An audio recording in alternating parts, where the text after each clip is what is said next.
Live from the heart of Cebu City, YouTube Network, Boom TV Channel.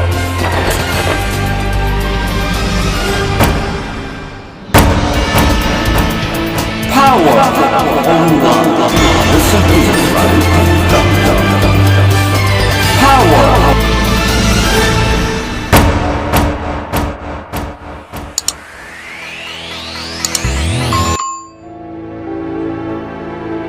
Sister Lucia made Bishop de Silva promise that, quote, the third secret would be open and read to the world upon her death or in 1960, whatever would happen first, end quote.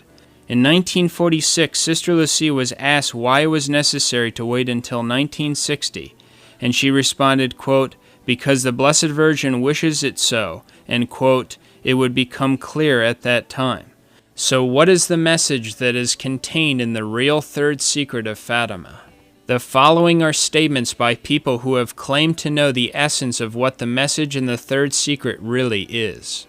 Cardinal Sciappi, papal theologian of Pope Pius XII, said about the third secret, quote, in the third secret it is foretold, among other things, that the great apostasy in the Church will begin at the top. At the University of Vienna on September 10, 1984, the one-time Bishop of Fatima, Bishop Cosme do Admiral, gave the following answer to a question about the third secret, quote, its content concerns only our faith. Father Gomer de Pau attended Vatican Council II as an advisor. He was given a copy of what was claimed to be the text of the third secret. He said the copy of the third secret he read contained a future prediction by the Blessed Virgin of an almost unbelievable apostasy in the Church. He said that word got out among journalists that a copy of the text of the third secret was floating around. Reporters asked Father de Pau whether this was the real third secret. Father de Pau accepted this text as authentic after he attempted to ask key people at the Vatican if this text, which claimed to be the third secret, was true. The Vatican didn't deny the authenticity of this text, and they didn't want to say anything about it. Father de Pau said that Vatican officials wouldn't want to admit that something like what is predicted in the text he read could possibly happen in the Church.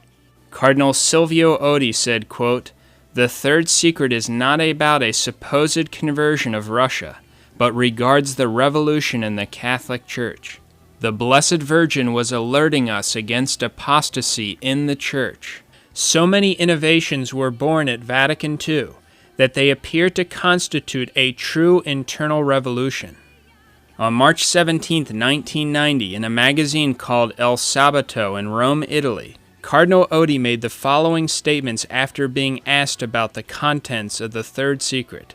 Odi said, quote, I believe I knew John the 23rd quite well, since I spent a number of years at his side. If the secret had concerned realities consoling for the Church, like the conversion of Russia or the religious rebirth of Eastern Europe, I believe that he would have brought pressure to bear to make the secret public. By temperament, he did not hesitate to communicate joyful things. It has been revealed that Cardinal Roncalli, in a number of letters to friends, practically announced his election to the papacy. But when I asked him during an audience why in 1960 he had not made public the last part of the message of Fatima, he responded with a weary sigh. He then said, quote, don't bring that subject up with me, please. Cardinal Odi continued speaking, saying, quote, what happened in 1960 that might have been seen in connection with the secret of Fatima? The most important event is, without a doubt, the launching of the preparatory phase of the Second Vatican Council. I would not be surprised if the third secret alluded to dark times for the Church, grave confusions, and troubling apostasies within Catholicism itself. If we consider the grave crisis we have lived through since the Council, the signs that this prophecy has been fulfilled do not seem to be lacking. In the same interview, Cardinal Silvio Odi was asked the question, quote, did you ever speak with Sister Lucia? He responded, quote, yes, in 1985 I had gone to Portugal to celebrate solemnly the anniversary of the apparitions, and I did not resist the desire to exchange a few words with her. Obviously, I did not ask her to reveal the secret to me, but I asked her if she was aware of the reason why the church had decided not to make it public.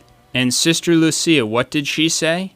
Cardinal Odie responded, quote, "She said that in May 1982 she had spoken about it with John Paul II, who had made a pilgrimage to Fatima to render thanks to Our Lady a year after the attempted assassination in St. Peter's Square. Together they had decided that it was more opportune not to reveal the secret, for fear, she explained to me, that it might be misinterpreted." So we see in this published interview with Cardinal Odie an independent, unbiased confirmation of what the impostor Sister Lucia said in her 1992 interview, that the third secret is not intended to be revealed to the public.